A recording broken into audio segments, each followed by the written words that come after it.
মহাভারতের সবচেয়ে টান টান মুহূর্তগুলোর একটিতে শ্রীকৃষ্ণ অর্জুনকে বলেছিলেন কর্ণকে এক্ষুনি নিমেষে করো, অর্থাৎ এক মুহূর্তে দেরি না করে তৎক্ষণাৎ কর্ণকে হত্যা করতে হবে। কিন্তু কেন? কর্ণ তো বীর, দানবীর, ন্যায়পরায়ণ, মহাযজ্ঞ যোদ্ধা ছিলেন। তাহলে কৃষ্ণ কেন এত কঠোর নির্দেশ দিলেন? চলুন আসল কারণ বুঝে নেওয়া যাক। কারণ এক হচ্ছে ধর্মরক্ষার সময় দয়া দেখালে অধর্ম জিতে যায়। কর্ণ সেই মুহূর্তে গাড়ির চক্র কাদায় আটকে অসহায় অবস্থায় ছিলেন। কর্ণ তিনি যুদ্ধবিধি মেনে মনে করিয়ে অর্জুনকে বললেন অস্ত্রহীন বিপদগ্রস্ত যোদ্ধার উপর আঘাত করা অন্যায়। কিন্তু কৃষ্ণ তাকে মনে করিয়ে দিলেন কর্ণ নিজে কি কখনো এই নীতি মানতেন? অভিমন্যুকে বহু যোদ্ধা মিলে হত্যা করেছিলেন। বিশ্বপতনেও তিনি নিষ্ঠুর যুদ্ধ চালিয়েছিলেন।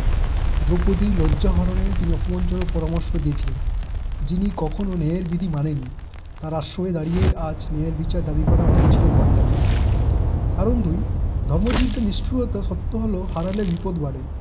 কর্ণ তখন তার ব্রহ্মাস্ত্র নাগাস্ত্র শক্তি প্রায় সব অস্ত্র ব্যবহার করে ফেলেছেন।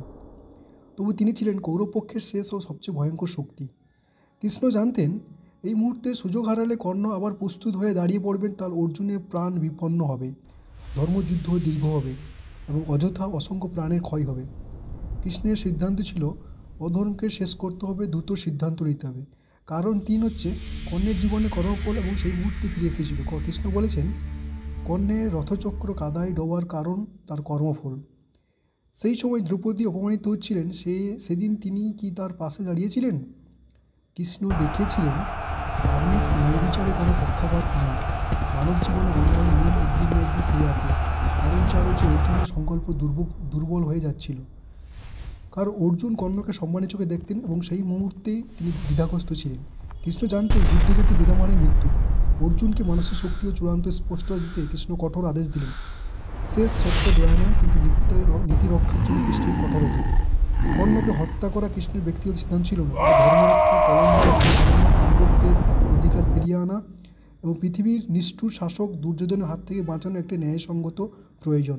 কর্ণ মহান ছিলেন, কিন্তু তার ভুল সিদ্ধান্তগুলি তাকে সত্যের বিপরীতে দাঁড় করিয়েছিল। আর কৃষ্ণের আদেশ দেখিয়ে দিল যুদ্ধক্ষেত্রে দয়া নয়, ধর্ম রক্ষা এটাই চূড়ান্ত সত্য। এই দেখতে পাচ্ছেন এই যে তার চাকাটা কাদায় আটকে গেছে। এই যে কৃষ্ণ অষ্টাদশ দিনে এই বিকেলে ছিল অস্থির। কর্ণের রথের চাকা কাদায় ধসে গেছে। যুদ্ধবিধি অনুযায়ী অস্ত্রহীন যোদ্ধাকে আক্রমণ করা অনুচিত, তবুও কৃষ্ণ বলেছেন